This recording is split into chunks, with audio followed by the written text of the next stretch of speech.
Welcome to What the Plus, a critical survey of the last century of pop culture as filtered through Disney Plus. Yeah, this is still happening. I'm Garrett Martin. We're back from a long holiday break. Hopefully you had a good holiday.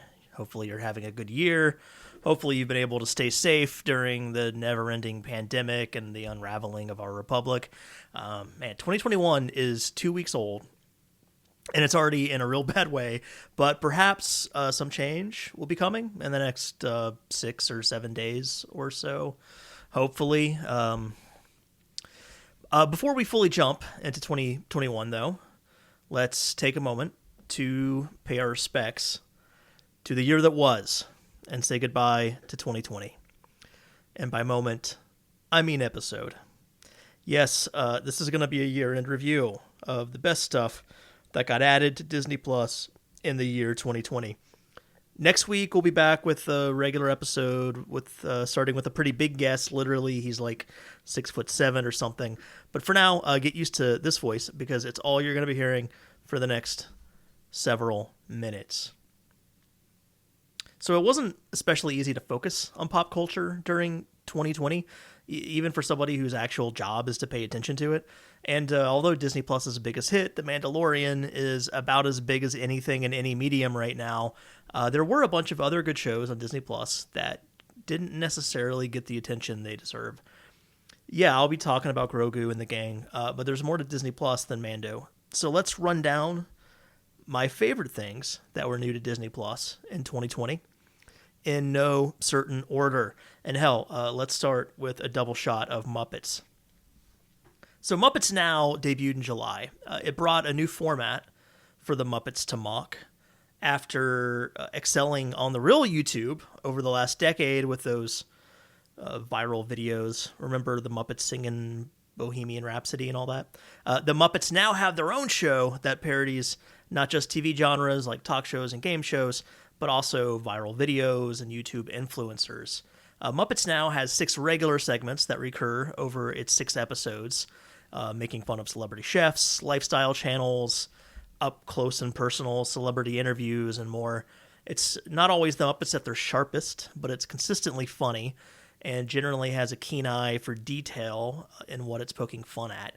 It was also relatively early in the pandemic when it came out. I mean, it was well after many states, including the one I live in, decided to just throw their hands in the air and act like the pandemic was over. But we weren't even halfway through the pandemic so far when this show came out at the end of July. Like, it was just 4 months, less than 4 months after this whole thing that has been going on for 11 months now started. That fits because Muppets Now sort of feels like a pandemic-era production, like one of those SNL at-home episodes. Instead of a big show with a big cast in a theater with an audience, the concept of this show is that each segment is fully independent of each other and only edited together after production by Scooter, who then has to upload the whole thing to the streaming service from whatever home he's presumably quarantined in. Muppets Now wasn't produced with the pandemic in mind, but it's hard to watch it in July or now without viewing it through that lens, which made it feel timely in a way Muppets projects generally aren't. Again, it's no Muppet Show, but it's the closest any Muppet TV show has gotten to those highs in decades, I'd say. Speaking of Muppets, the Jim Henson Company is behind another original comedy that debuted on Disney Plus in 2020, a talk show parody known as Earth to Ned. I'll have more about this at the day job coming up at Paste Magazine. But think of Space Ghost Coast to Coast, but instead of recycled animation, it's hosted by a giant animatronic space alien sent to destroy Earth alongside his way more laid-back puppet co-host and sidekick. The central joke is that Ned falls in love with American culture, especially talk shows, while reconning his latest target, which is Earth, and so he decides to host his own show instead of blowing the planet up.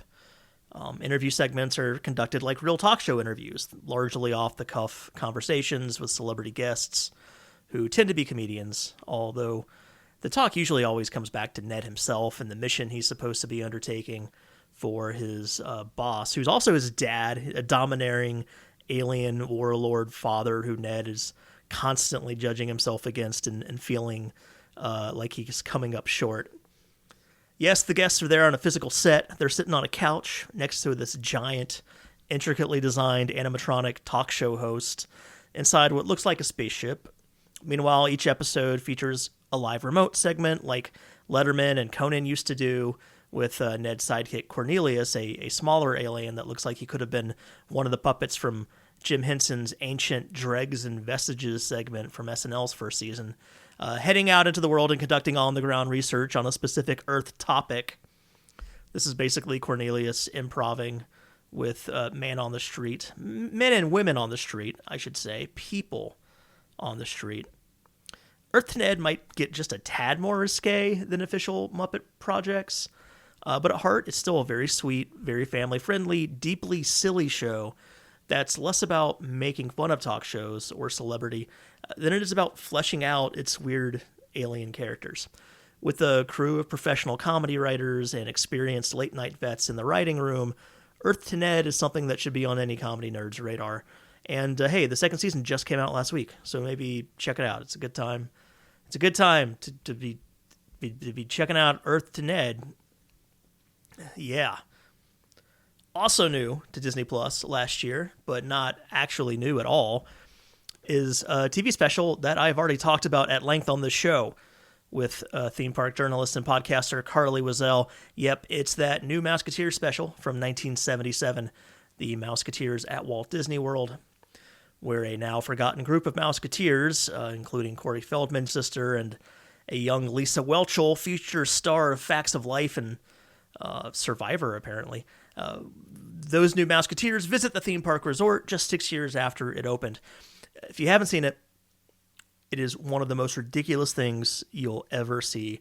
Just an extremely 1970s piece of media, aesthetically, culturally, morally. This could not have existed at any point other than the late 70s. One of the major plot points is these two 12-year-old girls fight over who will get to flirt with this 35-year-old guy. Clearly, the goal of the show is to show off all the fun your family could have at Disney World and not to promote entirely inappropriate relationships like a 35-year-old and a couple of 12-year-olds. This is a time when there's only one theme park. So they really wanted to hammer home that there was way more to do there than just the Magic Kingdom. They wanted to show you the new water park. They wanted to show you the shops you could go to, the different recreational activities they had. And that was more important than any attempt at a coherent, cohesive narrative. So it really makes no sense when you watch it. I don't want to use the term fever dream, but it totally applies here. Also, in a really weird addition, some of the original TV ads from 1977 are actually in the Disney Plus stream.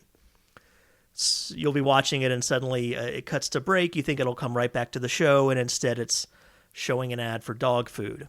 So it all really adds up to make you feel like you've somehow slipped back into the late 70s. Highest recommendation for this one. I apologize in advance if you two, like everyone else who has ever seen it, gets the poo polka stuck in your head for days afterward.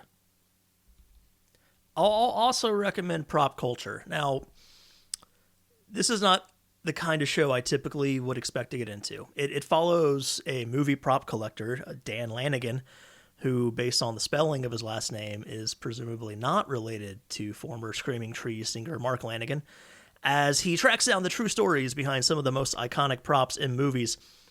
I'm not a prop guy. I love hearing stories about Hollywood and the culture behind movies way more than I do the details of the productions of specific films. Also, it's, more nostalgia in a world that's already drowning in it. And there are issues around the fetishization of these props and the money-driven mania of the collector's mentality. But Lanigan's enthusiasm is infectious, and some of the movies they pick are legit classics that I could always see people talk about without feeling like I'm wasting my time. It's not some probing, in-depth, critical examination of, say, the cultural impact of Honey, I Shrunk the Kids. But it's a fun, breezy look at how that movie was made and how other Disney movies were made, including Mary Poppins. And what happened to some of the most memorable props from those movies? Yes, the long, elusive Rick Moranis makes an appearance in the Honey, I Shrunk the Kids episode to talk it over. One of the very first of his spate of public appearances in 2020 as he began to slowly make his way back into the public eye. If you're like me, your interests will vary depending on how much you care about a specific movie. But Lanigan's a likable host who makes obsessive collecting and general nerdery seem relatively fun and not, I don't know, suffocating like so many people who fixate on stuff like that are. Hey, it's not a bad way to kill an afternoon if you're looking for something to do. Finally, I'm going with like a top 5, I guess. So this would be the 5th. I've already talked about 4 things if you weren't keeping count. There were 4 of them. You just heard all about 4. And the 5th one, yes, there's a show called The Mandalorian. Have you heard of it? It's all right. Thanks for listening. This is What the Plus. I'm Garrett Martin. We'll be back next week with special guest Brock Wilbur talking about the Disney Plus original Forky Asks a Question. If you listen to our very first episode with Jamie Loftus, you know that there's been some slander of Forky and his inquisitive nature on this here show. Maybe Brock and I will be able to tip the scales a bit in Forky's favor. Thanks for listening and have a great week.